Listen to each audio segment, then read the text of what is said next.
ఈటీవీలో ప్రతిరోజు మధ్యాహ్నం 3 గంటలకి టెలికాస్ట్ అవుతూ భక్తిరస పారవస్యంలో ముంచెత్తుతున్న ధారావాహిక జై గణేష.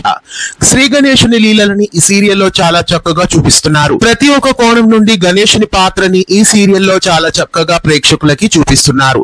ప్రస్తుతం ఈ సీరియల్ మధ్యాహ్నం 3 గంటలకి ప్రేక్షకాదరణ పొందుతోంది. అలాగే ఉదయం 8:30 ఈ సీరియల్ రిపీట్ టెలికాస్ట్ కూడా అవుతోంది.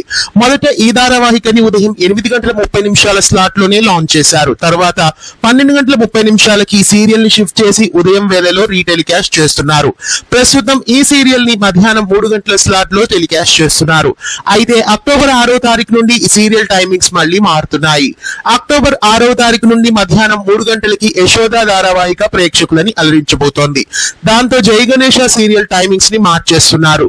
ఇక నుండి జై గణేష సీరియల్ ఉదయం 8:30 మాత్రమే టెలికాస్ట్ అవుతుంది. ప్రస్తుతం రిపీట్ టెలికాస్ట్ అవుతున్న సమయంలోనే ఇక నుండి రెగ్యులర్ టెలికాస్ట్ కాబోతోంది. సోమవారం నుండి శనివారం వరకు ఉదయం 8:30 జై గణేష సీరియల్ ప్రేక్షకులని అలరించబోతోంది. అక్టోబర్ 6వ తారీఖు నుండి ఈ మార్పులు చోటు చేసుకోబోతున్నాయి. ఇంతకాలం జై గణేశుని లీలని మధ్యాహ్నం 3 గంటలకి మనం చూసాం.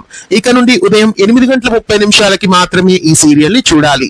జై గణేష సీరియల్ ని మధ్యాహ్నం స్లాట్ లో నిలిపివేసి ఉదయం స్లాట్ లోనే కంటిన్యూ చేయడం మీకు ఎలా అనిపిస్తోంది? మీలో ఎంతమంది ఈ సీరియల్ ని మిస్ అవబోతున్నారు కామెంట్స్ లో తెలియజేయండి. ఇలాంటి మరెన్నో అప్డేట్స్ కోసం ఛానల్ ని సబ్స్క్రైబ్ చేసి పక్కనే ఉన్న బెల్ ఐకాన్ ని యాక్టివేట్ చేయండి.